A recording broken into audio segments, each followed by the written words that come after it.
Weren't you those boys that was whacking on my tool shed? I've seen so much whacking in my life. Like spider monkeys they were. This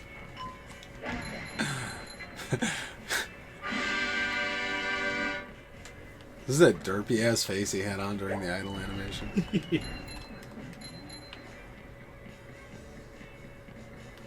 Alright, nothing back here. Why'd I think there was? It looks like there would be. In these platforms, dude, back in the day, my parents didn't want to buy us the game. They weren't going to buy us a strategy guide. So if you got stuck, that was the process. You had to check every nook and cranny. Leave no stone unturned. Leave your fears behind. Try to take the path. Oh, man. Yeah, you know what? I've already alienated people with the political views and the Arab jokes. Let's just keep that alienation going. So I'm actually a huge slut. I'm a ride or die slut for Nickelback. And they're just hitting on all the things people are like, what the hell? But they just put out their... I wanted to go see this in theaters. They just put out their new documentary, just came to Netflix, and I'm so excited to watch that. And I'm not even really a documentary guy. I don't watch a lot of them. But the Nickelback one, I was hyped for. It's called Hate to Love. Except I don't hate loving them boys, because they're magnificent. Honestly speaking, I've, just as the internet's gotten more and more, has been having more and more people use it, like, all those bitter losers that always just shit on Nickelback are kind of drowned out by it. There's, like, people that either don't care, like, why are you so negative about this band, or, like, they're actually like, because their music's not bad. It was always, like, I just never understood why it's, like, Nickelback, why are... No, especially not of all, like, there's a lot of butt rock bands, like, why Nickelback in specific were people, like, so down on? And I think one of the best meme I've ever seen to describe that. You know that meme? And it's like the husband and wife. I never know how to do that without screwing that up. It's the husband and wife laying in bed, and he's like laying awake, and she's turned away from him. And it's like the thought bubble over the wife is like, I bet he's thinking about other girls. And the thought bubble over the guy's like, what the fuck did Nickelback ever do to anybody? I said that to one of my buddies. He's like, yo, bro, for real. Like, they were just he's like, they were just kind of your moderate butt rock band. Like, what did they do? Yeah, it's like, they're not like any more offensive than any other band. Like, they're what makes them so hate-worthy.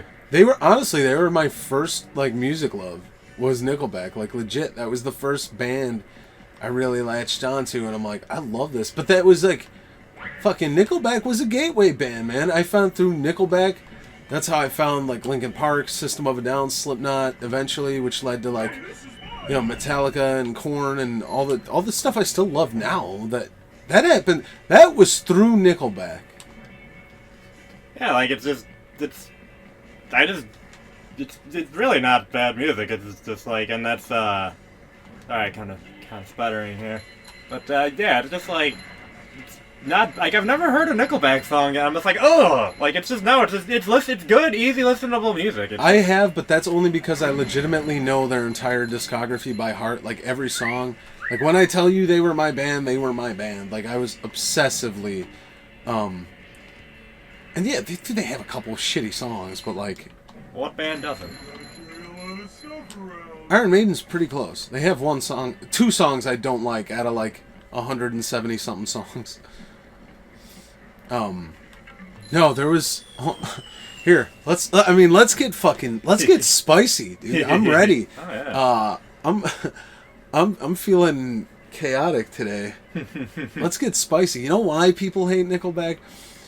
People hate Nickelback because they don't want to admit that their record, All the Right Reasons, that's the modern day Back in Black from AC/DC.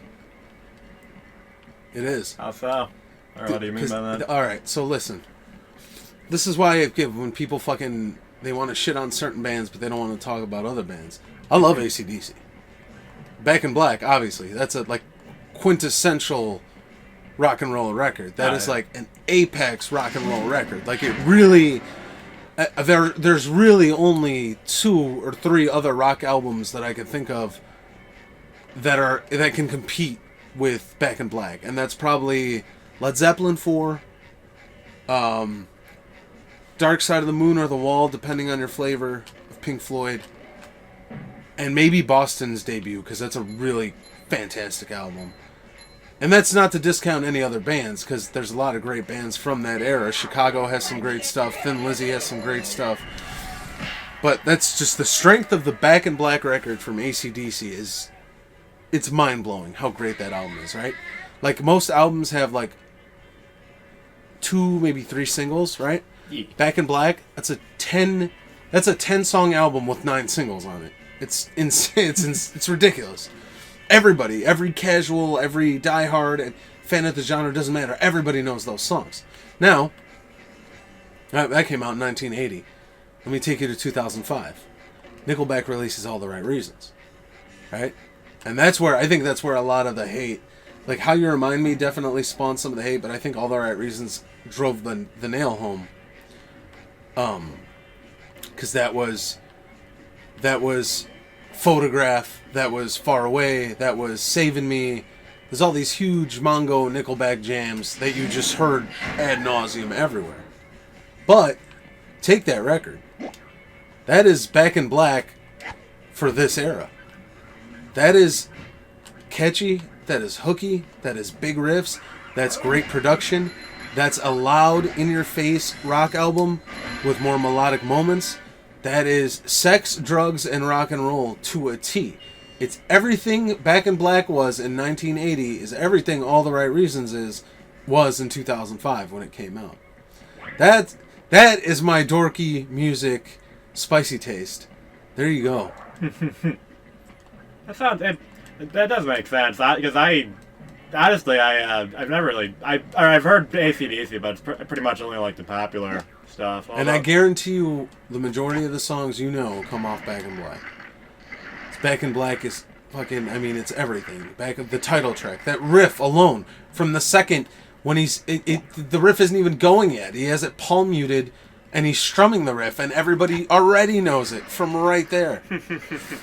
You know what I mean? So there's the title track, there's Shoot to Thrill, there's Hell's Bells, Rock and Roll Ain't Noise Pollution, I'd Have a Drink on Me, or not, You Shook Me All Night Long. Man, wow, I didn't realize like literally all of those were from the same album. Same record. I guess I don't really know AC/DC, I just know Back in Black. To be fair, that's a lot of people. I mean, I haven't super deep dived into their discography. Like, I know a lot of it, more so than just, like...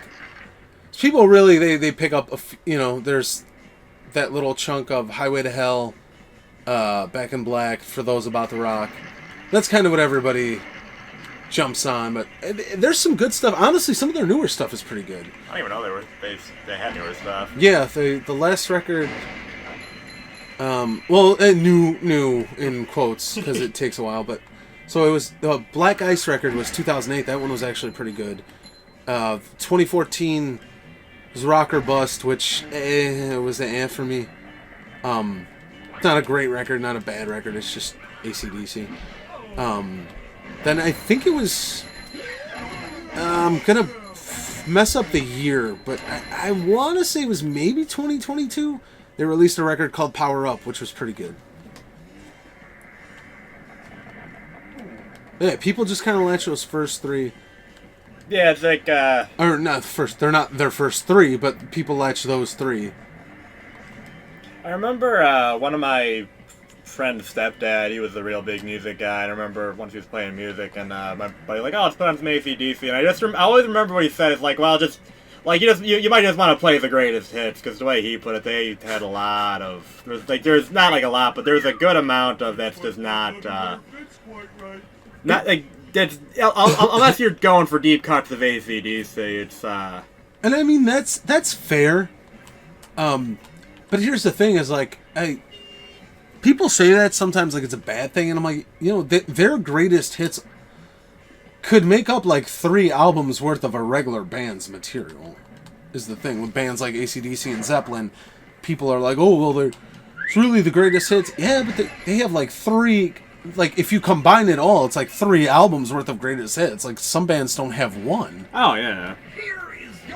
And also, it's just they're renowned for a reason, even beyond like they got big enough to start having these big hits for a reason. And there's a common criticism that follows them, and it follows a couple of my favorite bands. And I mean, namely, really, yeah, it's people have called AC/DC syndrome, Motorhead syndrome, Slayer syndrome, where it's like, oh, before you even listen to it, you know what you're gonna get, and that's a bad thing. If it's consistently good, what does it matter? Yeah, they have a general sound that doesn't really change, but it's always good. Yeah, it's like the sound. Like even like ever since I started like blasting music when I've been working, it's like I just put on a metal list, and it's like I've noticed every time I'm like, oh damn, this is a good one, and I look at it, it's usually one of like the big metal bands. It's like, oh, this is why they're popular. Yeah. What's up? People say it like it's such a bad thing. It's like, well, you listen to one, you listen to... that's just not true. Because they may sound similar. Yeah, Motorhead has a sound. AC/DC has a sound. Slayer has a sound. That doesn't mean that the quality is the same across all the records. And granted, they each have a couple of duds. The 90s output from all of them isn't really that good. But I mean, like... Where's my spatula? I was going to say... Where is it, you red bastard? Yeah, like, they have, like, a sound, but it's just, like, I guess, if you're just, like, viewing it with a surface-level appreciation, like, oh, it just sounds like this. You're not listening to the music. You're not listening to the components of the music. It's just... Yeah, there's still new riffs, melodies. Yeah, and too, like, that always kind of blew me, because I'm like, what do you want? Do you want Slayer to put out a pop album? Like, what do you want? What is this? Damn, we missed a sock and a spatula. Damn. I can't... Slayer needs to do a dubstep techno album. I'm trying to think of something we would even need to come back to this level for, and I can't really think of it. Those bastards don't even give you hints. No, because if it was, it would say come back with whatever. Oh, it's okay. We just haven't. So there's... I missed a sock somehow. Hold on. I'm going to do a really quick backtrack, because I always saw this as one of the... I always remembered Goo Lagoon as one of the levels you can complete right off the bat without needing any powers, but I could be wrong. It's been a while since I played this. I just remember it that way. Bubble Buddy! Bubble Buddy!